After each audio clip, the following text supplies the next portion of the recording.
brief moments of hope over the years, no one has ever been charged in this crime. But there may be a new development. Boulder police have just said that they have new evidence in the case. Boulder, Colorado, December 1996. A city known for its peaceful streets, mountain views, and university campus life. But on one cold winter morning, everything changed. A little girl's murder would expose police failures, destroy a family's reputation, and create one of the most debated mysteries in American criminal history.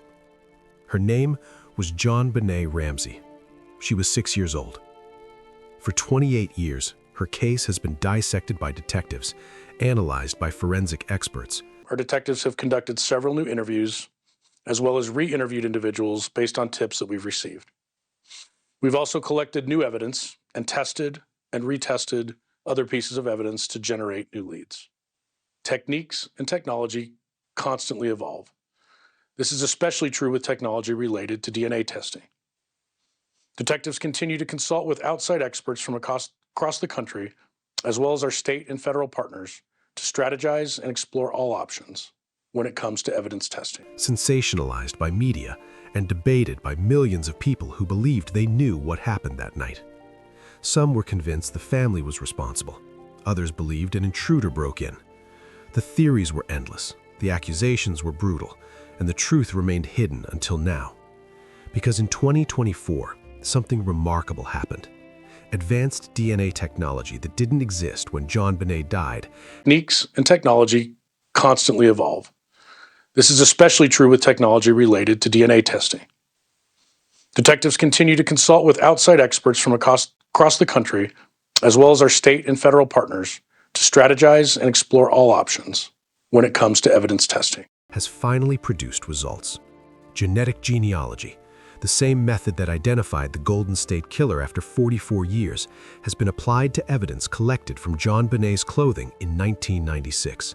And investigators have identified someone, a person who was never a suspect, a person who had no known connection to the Ramsey family, a person whose DNA profile matches the unknown male DNA found on JonBenét's body. This is the story of how cutting-edge science, persistent investigation, and 28 years of relentless pursuit may finally reveal what happened on that December night. This is the story of the breakthrough that could change everything. Before we examine the breakthrough that's bringing this case closer to resolution than ever before, make sure to subscribe to the Investigation Room and hit that notification bell. Here at the Investigation Room, we don't chase sensational headlines or feed conspiracy theories. We examine the evidence, analyze the investigation, critique the failures, and search for truth in cases that have haunted families for decades. We believe every victim deserves thorough, respectful, and factual coverage. We believe justice delayed doesn't have to mean justice denied. New in-depth documentaries every week. If you've followed this case for years, if you've wondered whether it would ever be solved, hit that like button and let me know in the comments. Do you believe DNA evidence will finally identify JonBenét's killer? Now let's dive into the evidence that's rewriting everything we thought we knew about this case. Before we examine the breakthrough, we need to understand who JonBenét Ramsey was. Not the pageant photos that dominated tabloids, not the symbol she became, the real child.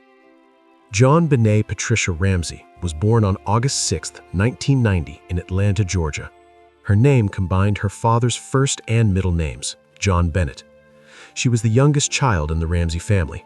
Her father, John Ramsey, was a successful businessman. He had founded Access Graphics, a computer services company that had recently become a billion-dollar subsidiary of Lockheed Martin. By 1996, John was wealthy, respected in Boulder's business community, and living what appeared to be a charmed life. Her mother, Patsy, Pat Pa Ramsey, had been Miss West Virginia in 1977. She graduated from West Virginia University and had pursued a career before dedicating herself to raising her children. Patsy was involved in the community, active in her church, and known for her warm social personality. JonBenét had an older brother, Burke, who was 9 years old in 1996. The family also included 3 older half-siblings from John's first marriage to Lucinda Posh, though these children were adults and not living in the Boulder home. Tragedy had already touched the Ramsey family. In 1992, John's eldest daughter, Elizabeth, died in a car accident at age 22. The loss devastated the family, particularly John, who had been extremely close to his daughter. The Ramseys lived in a large Tudor-style home on 15th Street in Boulder, one of the city's most affluent neighborhoods. The house was approximately 7,000 square feet, with 15 rooms spread across multiple levels, including a complex basement with several storage areas, a boiler room, Burke's train room, and a small wine cellar. JonBenét was, by all accounts, a vibrant, energetic child. She loved performing. She sang at her church choir, she took piano and violin lessons, she was preparing for the children's Christmas pageant at St. John's Episcopal Church, and yes, she competed in child beauty pageants. This aspect of her life would later become one of the most controversial elements of media coverage.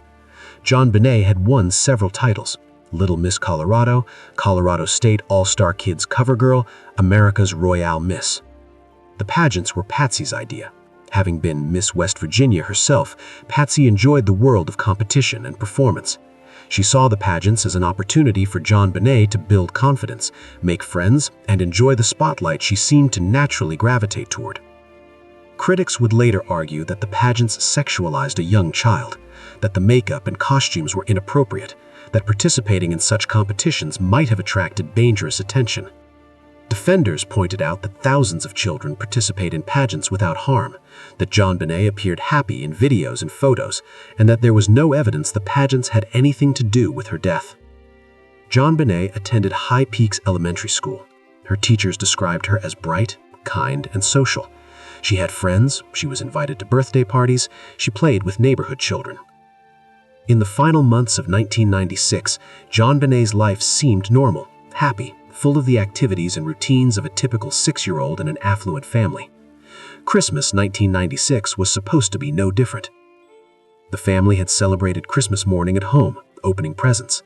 JonBenét received a bicycle she had wanted. Burke got various toys and games. The house was decorated, the tree was surrounded by gifts.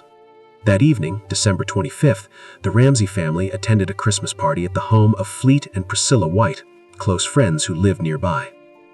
The families exchanged gifts, shared dinner, and the children played together. According to everyone who was present at that party, it was a normal. December 26, 1996, approximately 5:30 a.m. Patsy Ramsey woke up to prepare for the family's planned trip to Michigan. She got dressed, applied her makeup, and went downstairs to start coffee and make final preparations before waking the children. As she descended the spiral staircase from the second floor to the first, Patsy noticed something on one of the lower steps. 3 pieces of paper laid out in sequence.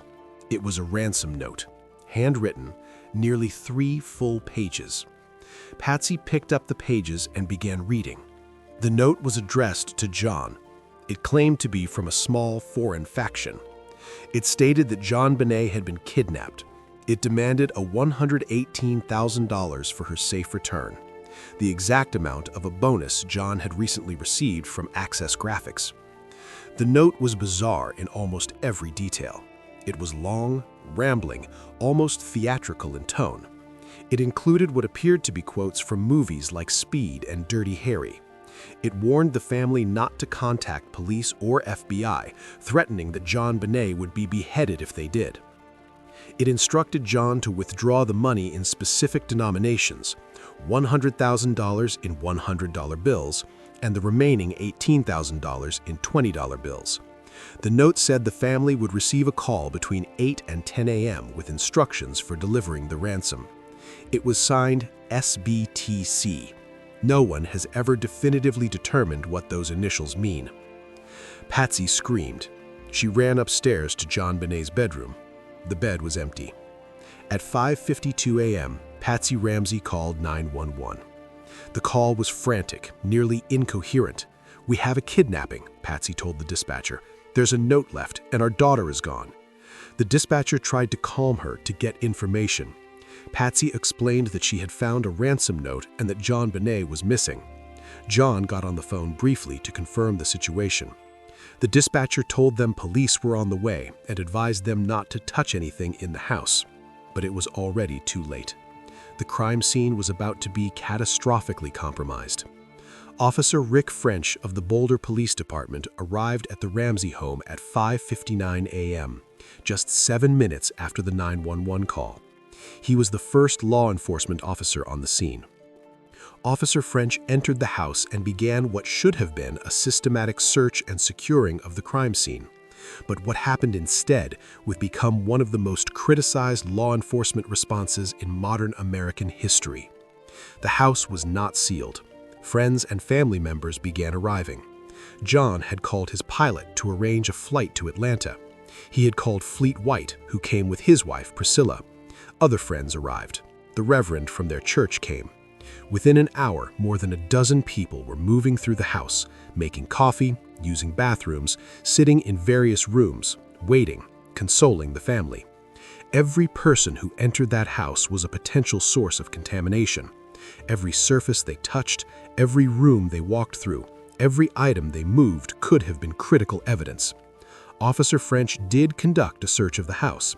He walked through rooms on the first floor, the second floor, and the basement. He checked windows. He looked for signs of forced entry.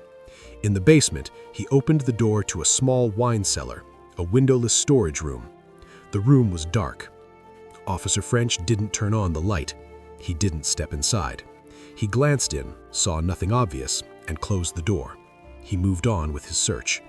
JonBenét's body lay on the floor of that wine cellar, just feet from where Officer French stood.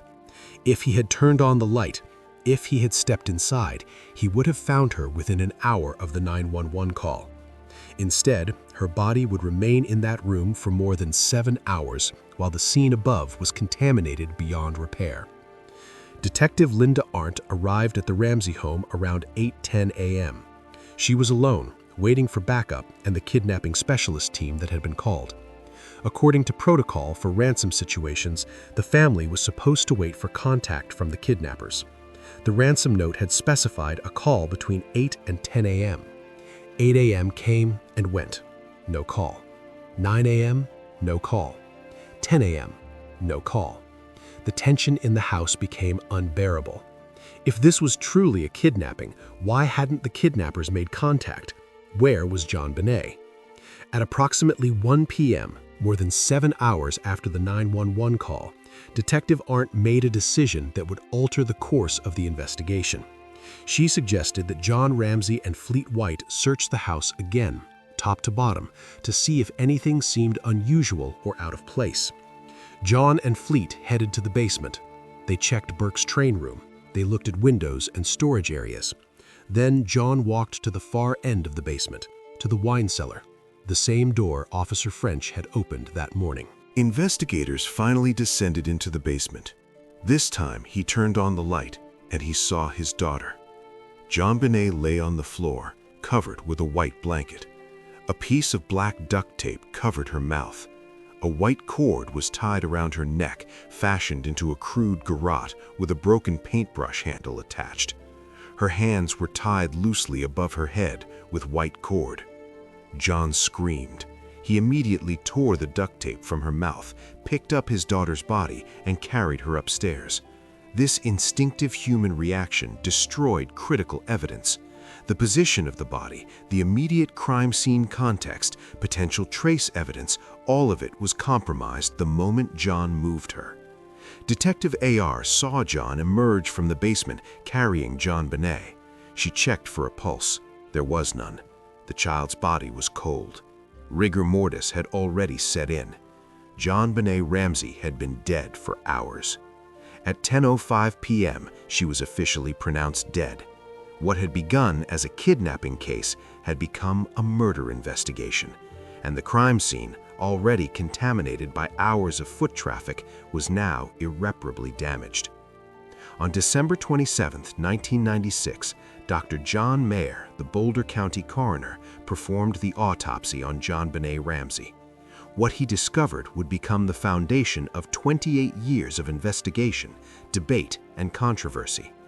The official cause of death was asphyxiation due to strangulation associated with craniocerebral trauma. In simpler terms, JonBenét died from being strangled, and she had also suffered a severe skull fracture. The strangulation was caused by a device investigators would call a garrote. Someone had taken white nylon cord and tied it around JonBenét's neck. They had then attached a broken handle from one of Patsy's paintbrushes, creating a device that could be twisted to tighten the cord. The cord had been tightened with such force that it had embedded deeply into the skin of JonBenét's neck, creating a furrow nearly 3/8 of an inch deep. This wasn't a simple ligature strangulation. This was a deliberate, sustained application of force. But the strangulation wasn't what initially incapacitated JonBenét. The autopsy revealed a massive skull fracture on the right side of her head. The fracture was 8.5 inches long, a linear crack that ran from the top of her skull toward the base. The force required to create such a fracture was substantial, consistent with being struck by a heavy object like a flashlight, a baseball bat, or a similar blunt instrument. Beneath the skull fracture, there was significant hemorrhaging in the brain. This indicated that JonBenét's heart was still beating when the injury occurred, that she was alive when she was struck. Here's where the timeline becomes critical. Based on the medical evidence, Dr. Mayer and subsequent experts who reviewed the autopsy determined that the skull fracture occurred first. JonBenét was struck on the head with tremendous force. This blow rendered her unconscious immediately, but it didn't kill her right away. Medical experts estimated that JonBenét remained alive, unconscious but breathing for approximately 45 minutes to 2 hours after the head injury. During this time, she would have been unresponsive, her breathing shallow, her body beginning to shut down. The strangulation came later. At some point during those 45 minutes to 2 hours, someone tied the cord around her neck and tightened it until she stopped breathing. This sequence raises one of the most disturbing questions in the case. Why was there a gap between the head injury and the strangulation? What happened during that time? The autopsy also revealed evidence of injury to JonBenét's genital area. There was a small amount of dried blood in her vaginal area and on her inner thighs. There was an abrasion on her hymen. The interpretation of this evidence has been hotly debated. Some medical experts and investigators believe this indicated sexual assault on the night of the murder. Others suggested it could have been evidence of chronic abuse. Still others argued it might have been an accidental injury, possibly from being wiped too roughly or from irritation unrelated to the crime. Dr. Mayer noted in his autopsy report that he could not definitively determine whether JonBenét had been sexually assaulted on the night of her death. The evidence was ambiguous. JonBenét's stomach contents provided another crucial piece of evidence.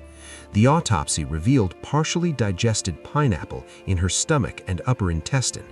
Based on the state of digestion, Dr. Mayer estimated that JonBenét had eaten pineapple approximately 1 to 2 hours before her death. This detail would become significant because Patsy had told investigators that JonBenét fell asleep in the car on the way home from the Christmas party and that John carried her directly to bed. Patsy stated that JonBenét did not eat anything after they returned home. But if JonBenét ate pineapple 1 to 2 hours before her death, and if the estimated time of death was between midnight and 2 a.m., then she must have eaten the pineapple sometime between 10 p.m. and midnight. And here's where it gets even interesting.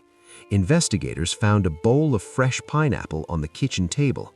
The bowl had a serving spoon in it. Fingerprints on the bowl belonged to Burke Ramsey and Patsy Ramsey. So who gave JonBenét the pineapple? When did she eat it?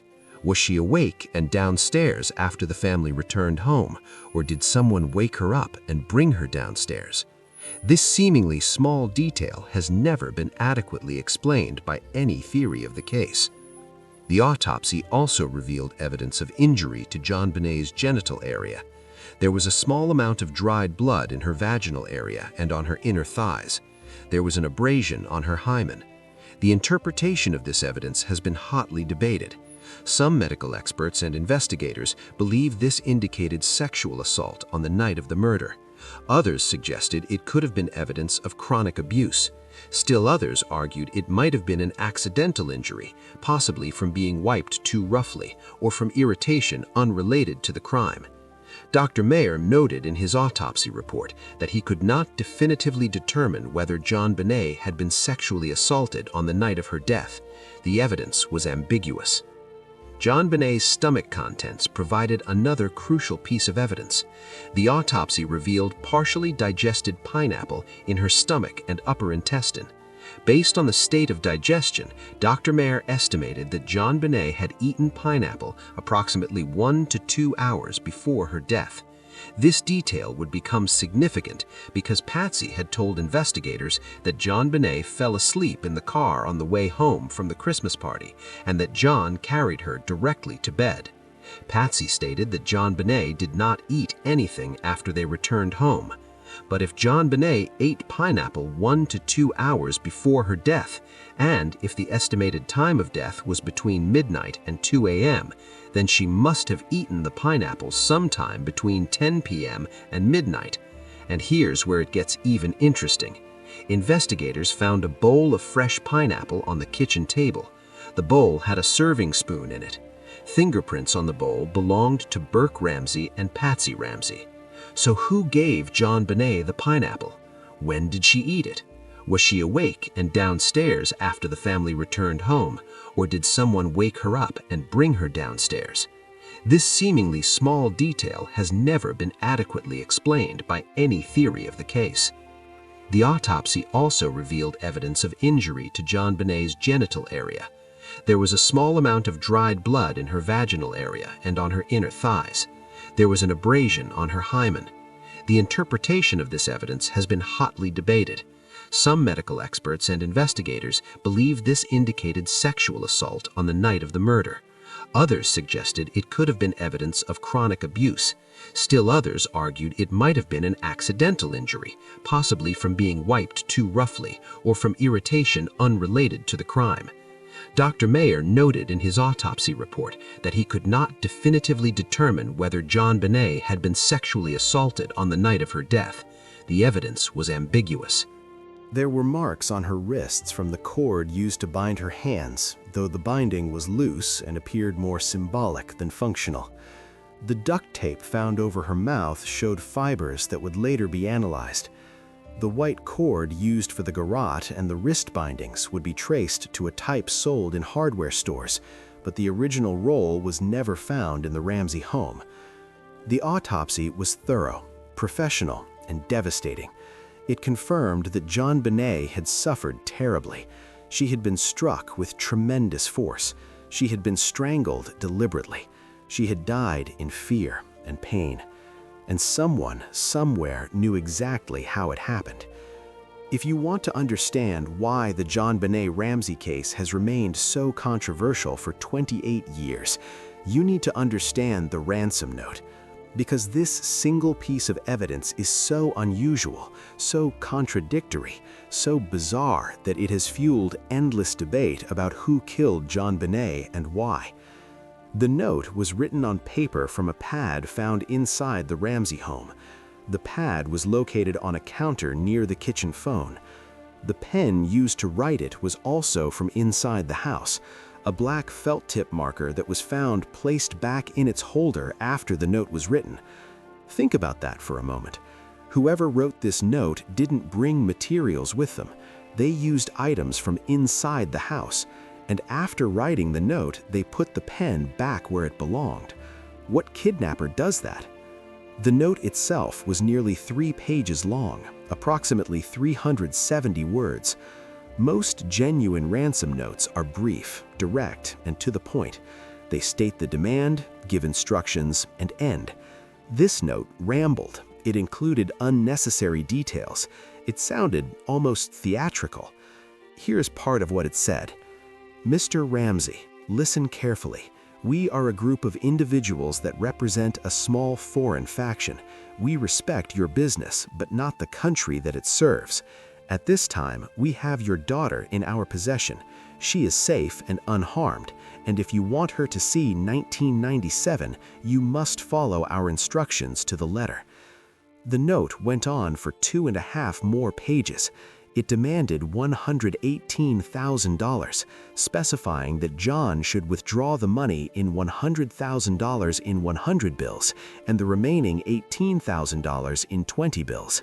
It warned against contacting police or FBI, stating that JonBenét would be beheaded if they did. It instructed John to be well rested and told him to wait for a call between 8 and 10 a.m. It included phrases like, "Don't try to grow a brain and use that good Southern common sense of yours," and it was signed SBTC. Forensic linguists and document examiners have analyzed this note for decades. Here's what they found. First, the note contained phrases and references that appeared to come from movies. "Don't try to grow a brain" is similar to a line from the movie Speed. The overall tone and phrasing echoed Dirty Harry and other crime films. Second, the vocabulary and writing style suggested someone educated. Words like attaché instead of briefcase, hence, adequate, and the overall syntax indicated a writer with a good command of language. Third, the $118,000 demand was oddly specific.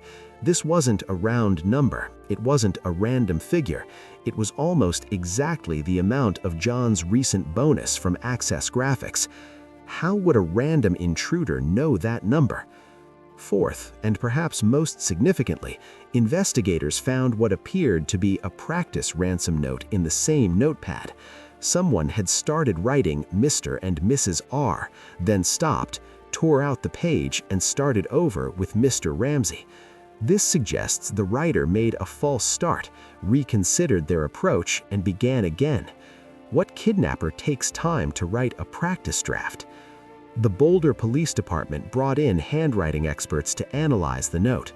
4 experts examined the handwriting and compared it to samples from John Ramsey, Patsy Ramsey, and others with access to the home. John Ramsey was definitively ruled out. His handwriting bore no resemblance to the ransom note. Patsy Ramsey could not be ruled out. 2 of the 4 experts said they couldn't definitively say Patsy didn't write the note. 2 others said the evidence was inconclusive. But importantly, no expert said with certainty that Patsy did write the note. The handwriting analysis became one of the most controversial aspects of the case. Some characteristics in the note appeared similar to Patsy's natural handwriting, the loops, the slant, certain letter formations. But other characteristics were different. The overall style seemed like someone trying to disguise their handwriting, which made definitive attribution nearly impossible. Independent handwriting experts hired by the Ramsey family's defense team later concluded that Patsy did not write the note. They pointed to fundamental differences in letter formation, pressure patterns, and natural writing tendencies. The debate has never been fully resolved. But here's what makes the ransom note truly bizarre. If this was written by an intruder, the timeline makes no sense. Think about it.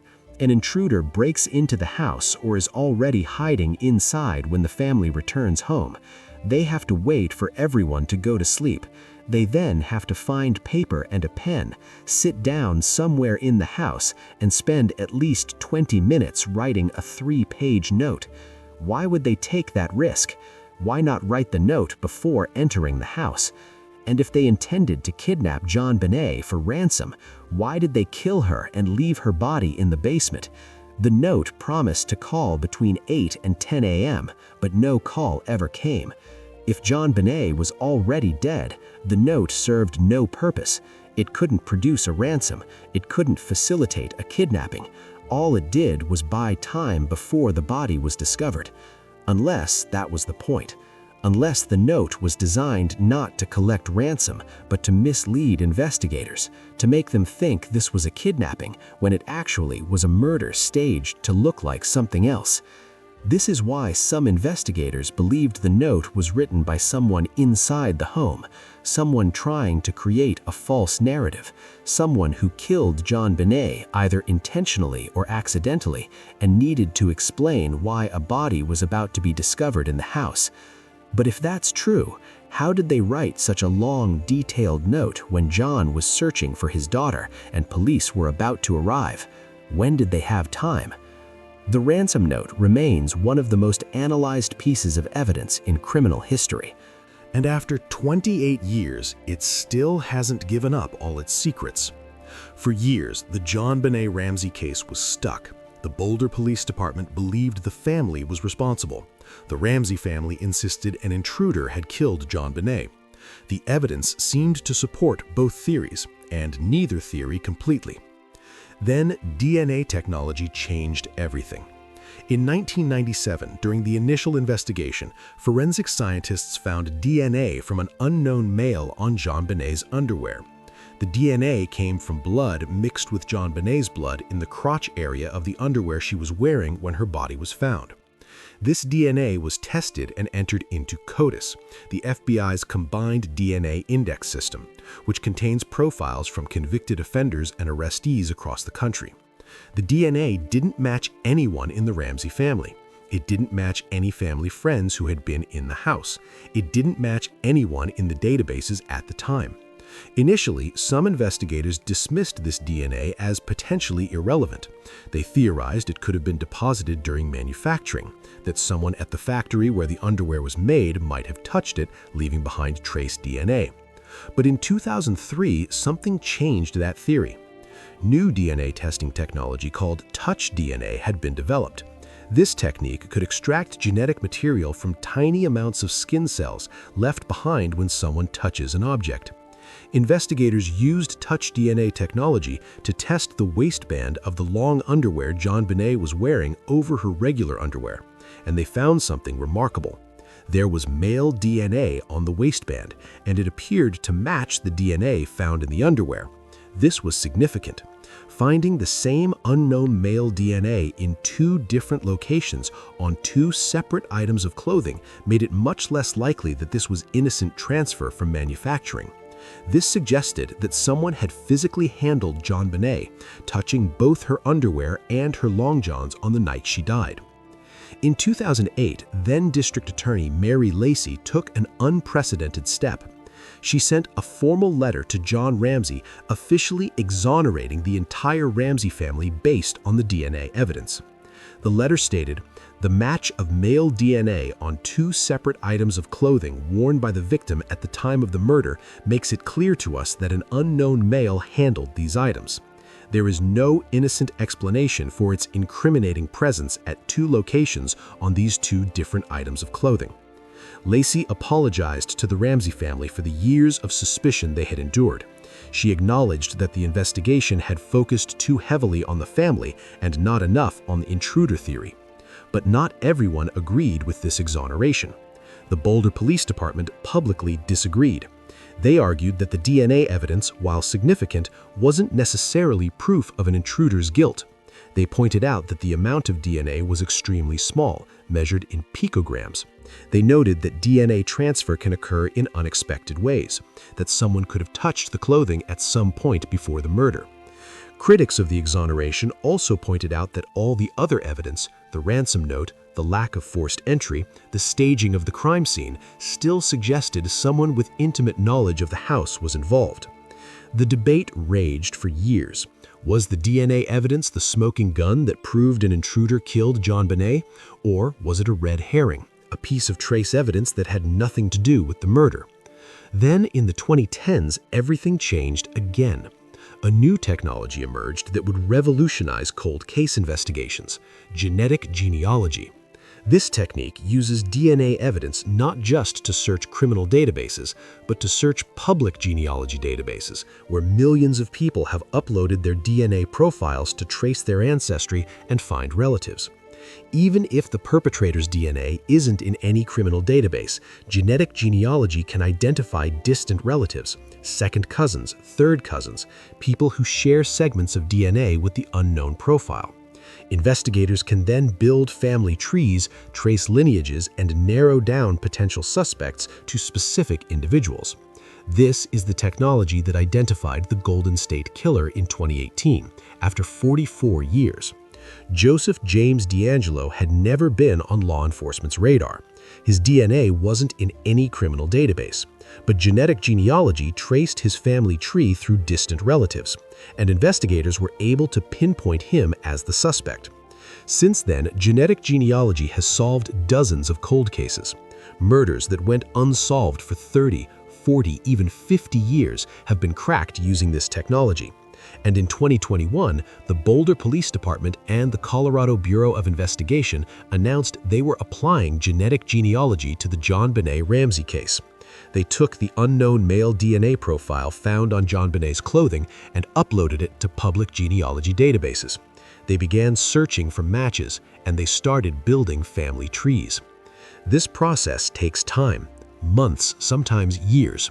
Investigators have to identify every potential match, trace family lineages back several generations, build out complete family trees, and then narrow down which branches of those trees could include someone who was in Boulder, Colorado in December 1996.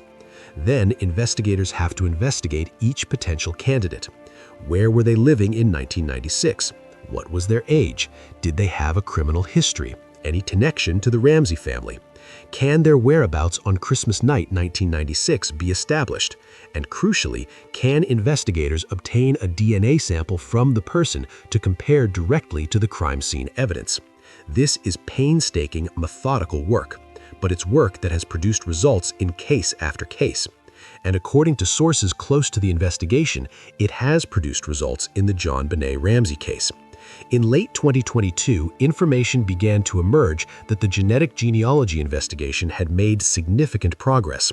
Investigators had built family trees, they had narrowed down potential candidates, and they were conducting follow-up investigations. By 2024, according to sources familiar with the case, investigators have identified a person of interest whose DNA profile is consistent with the evidence found on JonBenét's clothing. Let's be very clear about what this means and what it doesn't. A person of interest is not the same as a suspect. It means investigators have identified someone they want to question, someone whose DNA requires further testing. Someone's background and whereabouts in 1996 need to be thoroughly investigated. It does not mean this person has been charged. It does not mean prosecutors believe they have enough evidence to bring this case to trial. It means the investigation has finally produced a viable lead after 28 years. So, who is this person of interest? Based on information that has been reported, though not officially confirmed by law enforcement, the individual is a male now in his late 50s or early 60s. He was living in the Boulder area in December 1996. He had a history of breaking into homes in Boulder neighborhoods during that time period. He had been investigated for property crimes, though he was never charged with anything violent. His whereabouts on Christmas night 1996 cannot be definitively accounted for. He has no clear alibi for the critical hours between 10 p.m. on December 25th and 6 a.m. on December 26th. And crucially, his DNA, collected lawfully during the recent investigation, appears to match the unknown male DNA found on JonBenét's clothing. Investigators are now working to build a complete case. They're re-examining every piece of evidence with this person in mind. The boot print found in the basement near JonBenét's body. Investigators are trying to determine if it matches footwear this person owned in 1996. The palm print on the wine cellar door. They're comparing it to this person's palm print. The broken basement window. They're investigating whether this person had knowledge of the Ramsey home's layout, whether he could have entered through that window. They're interviewing people who knew him in 1996. What was his behavior like? Did he ever mention the Ramsey family? Did he follow the case closely when it was in the news? They're examining any possible connection, however tangential, between this person and the Ramsey family. Did he ever do work on their house, deliver something there, attend the same church, have any interaction with John, Patsy, Burke, or JonBenét? But here's where the case becomes incredibly difficult. Having DNA evidence and a person of interest is not the same as having a prosecutable case. After 28 years, prosecutors need much more than DNA to bring charges that will result in a conviction. They need to be able to place this person inside the Ramsey home on Christmas night 1996. They need to be able to explain the ransom note. How did he know about John's bonus? When did he write the note? Why did he leave it on the stairs? They need to explain the crime scene. Why was there no clear sign of forced entry? How did he move through the house without waking anyone? How did he have time to assault JonBenét, kill her, stage the scene, and write a ransom note? They need to explain the behavior of the Ramseys themselves. If an intruder killed JonBenét, why did police focus so heavily on the family? What evidence made them seem suspicious? They need to overcome the contamination of the crime scene. Evidence that should have been preserved was destroyed. Potential witnesses are now deceased. Memories from 1996 are unreliable. And perhaps most importantly, they need to tell a story that a jury will believe beyond a reasonable doubt. Because make no mistake, if this case goes to trial, it will be one of the most watched trials in American history. The defense will have every resource available. They will challenge every piece of evidence. They will point out every mistake the Boulder Police Department made in 1996. They will argue that the investigation was so badly botched that no conviction can be trusted. Prosecutors know this. They know they have one shot. If they bring charges and lose a trial, double jeopardy means they can never charge this person again. The case would be forever closed with no justice for JonBenét. So they're being methodical, they're being thorough, they're making sure that when they move forward, if they move forward, the case is as strong as it can possibly be.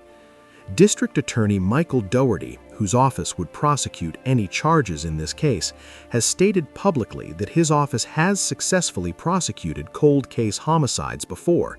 He's made it clear that age of the case is not a barrier to justice. But he's also said that whether it's DNA or other evidence, more is needed to solve this murder. That's where the investigation stands right now. DNA has produced a person of interest. Investigators are building the rest of the case, and prosecutors are waiting to see if the evidence will support charges. For the first time in 28 years, there is genuine hope that this case might be solved. But hope is not the same as certainty, and leads don't always result in arrests. Even if the person of interest identified through DNA evidence is eventually charged and convicted, massive questions remain about this case, questions that may never be fully answered, questions that complicate any theory of what happened that night. Let's start with the ransom note. If an intruder killed JonBenét, how do we explain that 3-page ransom note written on paper from inside the house with a pen from inside the house? Some theorists have suggested the intruder entered the house earlier in the day, perhaps while the family was at the Christmas party.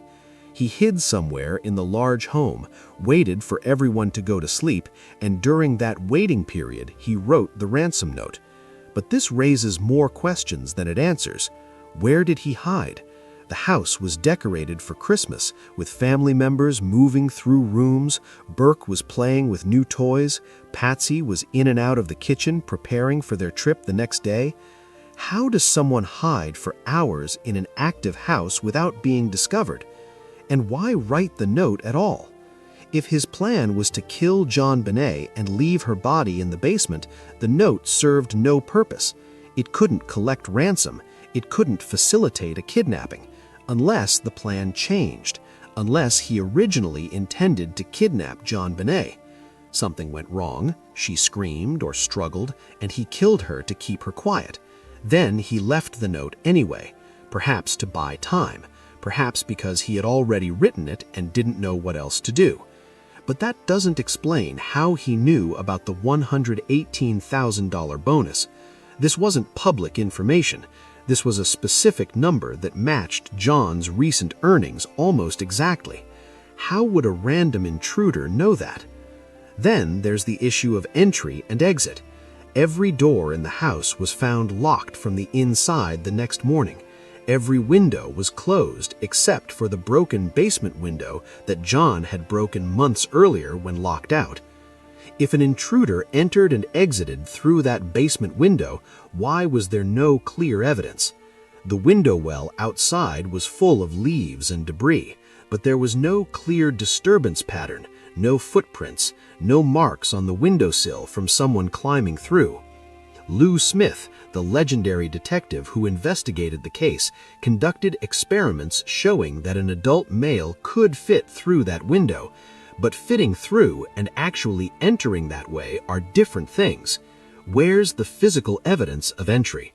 Some investigators believe the intruder was already in the house when the family returned from the Christmas party. But again, how, when, and why was there no sign of forced entry at any other point in the house? Now, let's talk about the pineapple. The autopsy showed JonBenét ate pineapple 1 to 2 hours before her death. A bowl of pineapple was found on the kitchen table. Burke and Patsy's fingerprints were on the bowl. The parents said JonBenét was asleep when they got home and went straight to bed without eating. So when did she eat the pineapple? One theory, JonBenét wasn't actually asleep. She was just tired. After being put to bed, she got up, went downstairs, and ate some pineapple. Maybe Burke was already down there having a snack. Maybe she joined him. If an intruder was in the house, maybe he encountered JonBenét in the kitchen. Maybe she had come downstairs for a snack, found a stranger, and was attacked before she could scream loud enough to wake her parents on the 3rd floor. But this theory has problems too. The house was large, but not so large that a struggle on the 1st floor wouldn't be heard on the 2nd or 3rd floors. If JonBenét screamed when confronted by an intruder, why didn't anyone hear? Unless she didn't scream, unless she knew the person, unless she wasn't frightened at first. Then there's the behavior of the crime itself. The head injury came first, rendering JonBenét unconscious. Then 45 minutes to 2 hours later, she was strangled. What happened during that gap? If this was a predator who broke in intending to sexually assault a child, why was there a delay? Predators typically act quickly, commit their crime, and flee. They don't wait around for hours. Unless he thought she was already dead from the head injury and then realized she was still breathing. Maybe he panicked. Maybe he strangled her to finish what he thought he'd already done. Or maybe the head injury was accidental. Maybe in the struggle or assault, she was struck or fell, and then realizing she was severely injured and might be able to identify him if she survived, he strangled her. These are the scenarios investigators are trying to piece together. But without more evidence, without a confession, without a clear narrative, these remain just theories. Now, let's address the staging. The crime scene showed signs of what investigators call staging. The garrote was elaborate, almost theatrical, made from materials found in the house. The duct tape was applied after death, serving no functional purpose. The ransom note was clearly designed to mislead. Staging typically suggests someone with a relationship to the victim, someone who wants to direct investigators away from the truth. Stranger predators don't usually stage scenes. They attack, commit their crime, and flee. But if the DNA evidence points to someone with no known connection to the family, how do we explain the staging? Maybe he watched a lot of crime shows. Maybe he thought he was being clever, creating a false narrative that would throw investigators off his trail. Maybe he was smart enough to know that staging often points to family members, and he wanted police to focus there instead of looking for an intruder. Or maybe the staging wasn't staging at all. Maybe the garrote was how he intended to kill her all along. Maybe the ransom note was part of an original kidnapping plan that went wrong. Maybe what investigators see as elaborate staging was actually just the way this particular predator operated. These questions don't have clear answers, and that's what makes this case so maddeningly complex. Finally, there's the question of why. If this person of interest is eventually charged, prosecutors will need to explain motive. Why did he target JonBenét? Why this house? Why that night? Was it random? Did he see JonBenét at a Christmas party or pageant and become obsessed? Did he break into the house specifically targeting her? Or was it opportunistic? Was he breaking into homes in the neighborhood that night, entered the Ramsey house expecting it to be empty or to steal valuables, and encountered JonBenét by chance? Understanding motive helps juries make sense of evidence. It helps them see how all the pieces fit together. Without a clear motive, even strong evidence can feel unsatisfying, incomplete. These are the challenges prosecutors face. These are the questions that remain even with DNA evidence and a person of interest. And these are the questions that may haunt this case forever, even if someone is eventually convicted. While we examine the evidence and the investigation, we cannot forget what this case has done to the Ramsey family, because for 28 years they have lived under a cloud of suspicion that destroyed their lives in ways few people can imagine. John Ramsey was a successful businessman in 1996.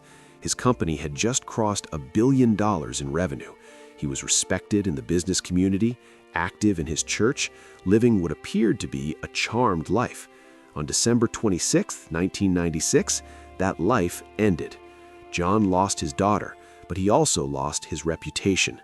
Within weeks of JonBenét's death, media coverage began to suggest that the family was involved. Tabloids ran headlines accusing John of covering up the crime. Television specials implied he knew more than he was telling. John cooperated fully with investigators. He allowed police to search his home multiple times. He provided DNA samples. He took polygraph tests, which he passed. He sat for hours of interviews. None of it mattered. The suspicion remained. John's business suffered. Access Graphics, the company he had built, was eventually sold. John stepped away from his role, unable to focus on work while defending his family against murder accusations. His marriage to Patsy was strained to the breaking point, not because they doubted each other, but because the stress of being accused of murdering your own child while grieving that child is unimaginable. They moved from Boulder to Atlanta trying to escape the media circus. It didn't work. Reporters followed them. Photographers camped outside their home. Their every move was scrutinized and reported. Patsy Ramsey suffered even more intensely than John. As the mother, as someone who had been involved in JonBenét's pageant career, as the person whose handwriting couldn't be ruled out on the ransom note, Patsy became the primary target of suspicion. Tabloids portrayed her as a pageant mom who had pushed her daughter too hard. They suggested she had flown into a rage when JonBenet wet the bed, that she had struck her daughter accidentally and then staged the crime scene to cover it up. None of this was based on evidence. It was speculation, character assassination presented as fact. Patsy gave interviews trying to defend herself. She appeared on television saying, "There's a killer on the loose." She begged the public to look at the evidence, to see that the DNA pointed away from the family. It didn't matter. The court of public opinion had already convicted her. In 2006, Patsy was diagnosed with ovarian cancer, a recurrence of cancer she had beaten years earlier. This time, the cancer had spread. Treatment wasn't working. Patsy Ramsey died on June 24, 2006, at age 49. She died without knowing who killed her daughter.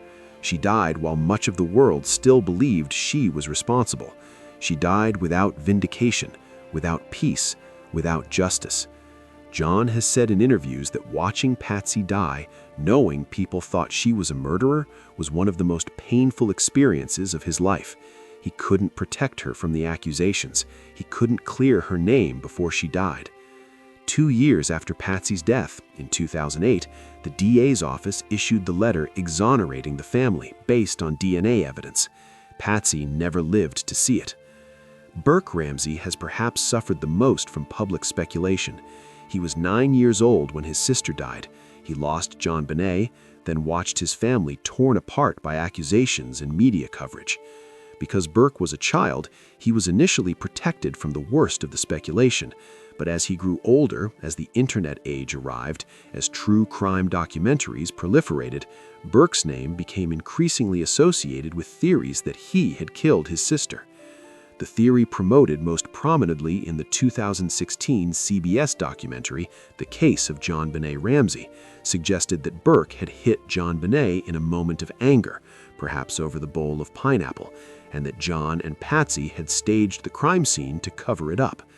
The documentary featured forensic experts conducting experiments to show that a 9-year-old could generate enough force to cause the skull fracture found on JonBenét. They walked through a scenario where Burke hit his sister. The parents discovered what happened, and they made the horrific decision to stage a kidnapping gone wrong to save their son. Burke watched this documentary, and for the first time in his life, he decided to fight back. In 2016, weeks before the CBS documentary aired, Burke sat down for his first public interview with Dr. Phil McGraw. For 20 years, Burke had remained silent. Now he spoke.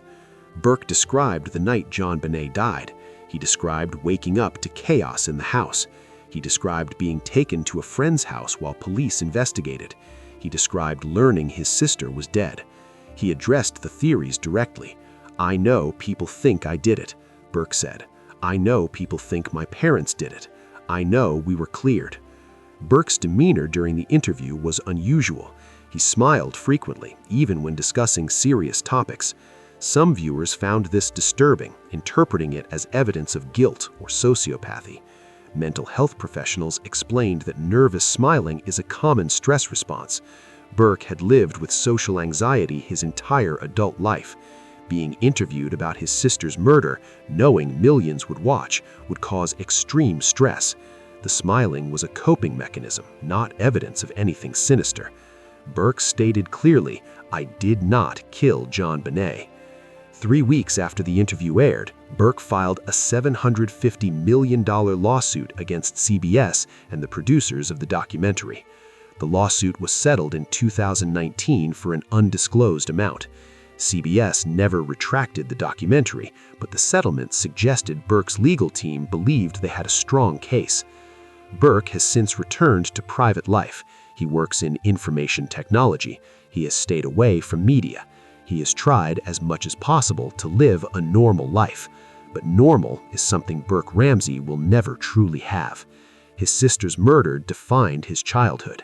The accusations defined his adolescence and young adulthood. Even now, at 37 years old, Burke cannot escape the shadow of December 26, 1996. John Ramsey is now 81 years old. He has remarried. He has tried to rebuild a life, but he has never stopped fighting for justice for JonBenét. In recent years, John has become an advocate for genetic genealogy testing in cold cases. He has pushed the Boulder Police Department to use every available technology. He has criticized what he views as decades of tunnel vision and mismanagement. John has said publicly that he believes the case can still be solved, the DNA evidence will eventually identify the killer, that his family's name will be fully cleared. Whether he lives to see that day remains uncertain. The Ramsey family has paid an enormous price for JonBenét's murder. They lost a daughter and sister. They lost their reputation. They lost their privacy. They lost the ability to grieve privately. They were accused of one of the worst crimes imaginable, not by law enforcement in a court of law, but by media and public opinion in the court of TV. And for 28 years, they have waited for justice, for answers, for vindication. To understand why the JonBenét Ramsey case has remained unsolved for 28 years, you have to understand the catastrophic failures in the first hours and days of the investigation.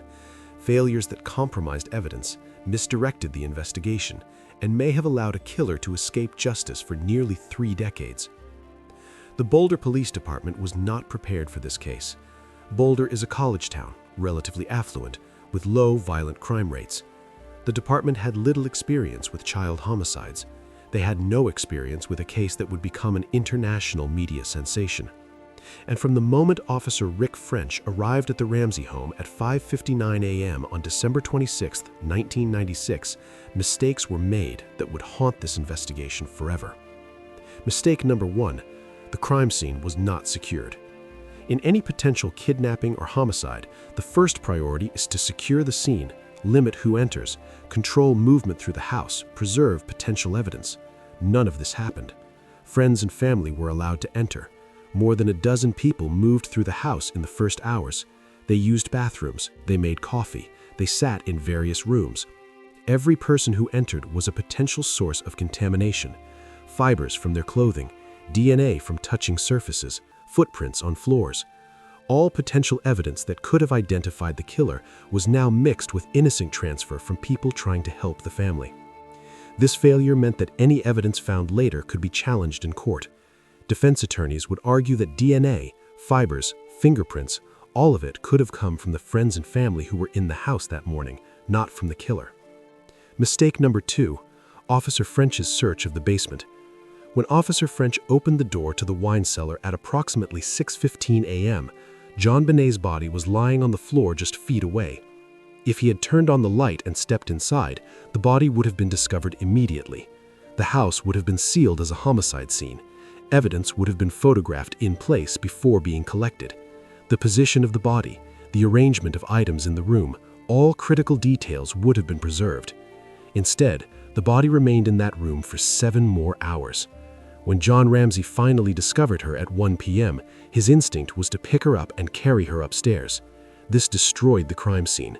The position of the body was lost, trace evidence was lost, the immediate context of the scene was lost. This failure meant investigators would never know exactly how the killer had positioned JonBenét's body.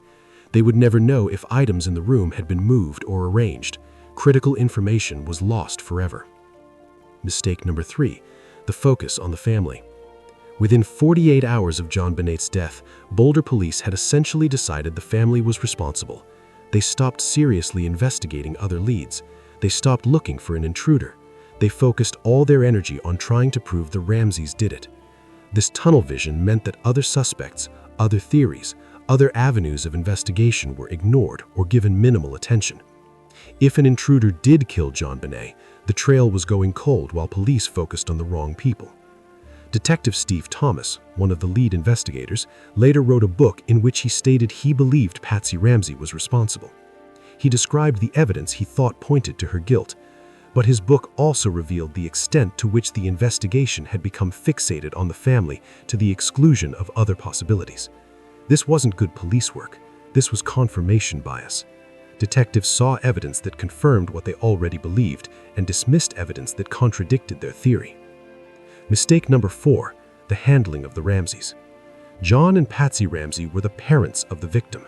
They were grieving, they were traumatized, and they deserved to be treated as victims until evidence proved otherwise. Instead, they were treated as suspects from day one. They were questioned aggressively. They were not given information about the investigation. They were isolated from support systems. This created an adversarial relationship between the family and law enforcement. Instead of the Ramseys and police working together to find the killer, they were working against each other. The Ramseys, feeling attacked, hired attorneys. The attorneys advised them not to give certain interviews, not to answer certain questions. From a legal perspective, this was smart. From an investigative perspective, it created the appearance of guilt. If police had approached the Ramseys as grieving parents first, if they had built trust before turning to suspicion, the investigation might have proceeded very differently. Mistake number 5, the media leaks. Someone in the Boulder Police Department, possibly multiple people, leaked information to the media.